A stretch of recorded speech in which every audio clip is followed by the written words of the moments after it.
This storm will be remembered for the massive number of trees it destroyed, that's for sure. At that time, and according to the National Forest Service, it was the worst loss of timber in the country. Hi, I'm Chris May, writer, producer, and host of This Day in Weather History, now in its second year from the Weather Network in Canada.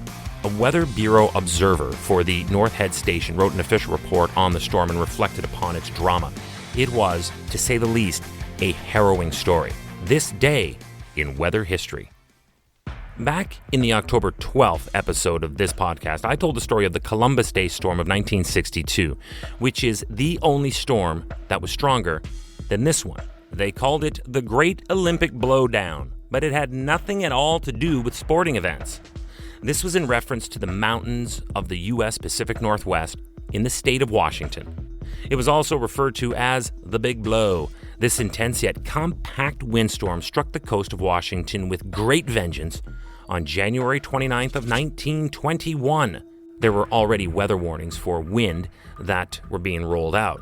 The pressure of the low in question continued to fall rapidly until about 2 p.m. that day, when it seemed that the center of the low had been reached and the pressure fell very slowly.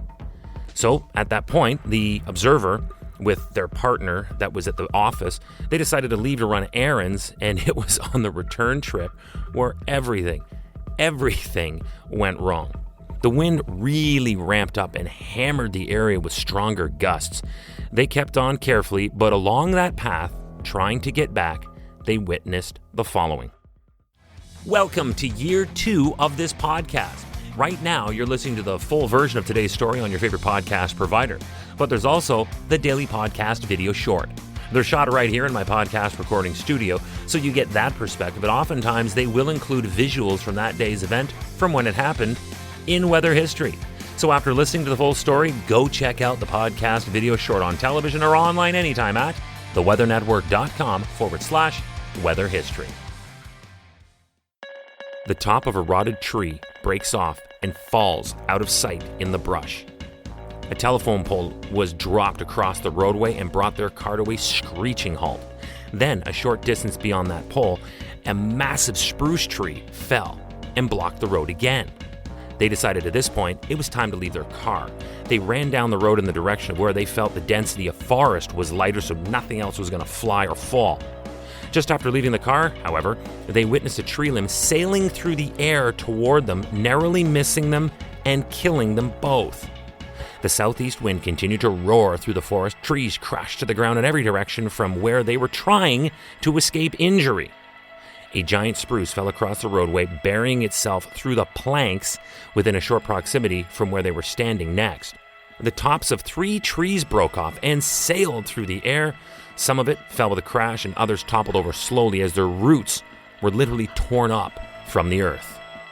Later in the afternoon, the wind shifted to the south, and the intensity of the sustained winds decreased to 100 miles or 160 kilometers per hour. Oh, wait a minute. The winds decreased. You call decreasing down to 160 kilometers per hour a decrease? They knew that this storm was the worst severe storm the state had suffered in that coastal area by the mouth of the Columbia, I might add, in the past 200 years. Let's now survey the destruction. Hurricane-force winds destroyed billions of board feet of timber all across the Olympic Peninsula. Over 40% of the trees on the southwest side of the Olympic Mountains were blown down. The Great Olympic Blowdown felled 8 times more trees than the eruption of Mount St. Helens back on March 27th of 1980. A herd of 200 Roosevelt elk were killed by falling tree branches and flying debris, which was also responsible for the loss of an additional hundreds of domestic farm animals. In all, 16 homes in La Push were destroyed. Power and telephone lines were downed everywhere. Moored boats were crushed up against the beaches that they were tied to. 21 barges were set adrift in Puget Sound after breaking from their mooring lines.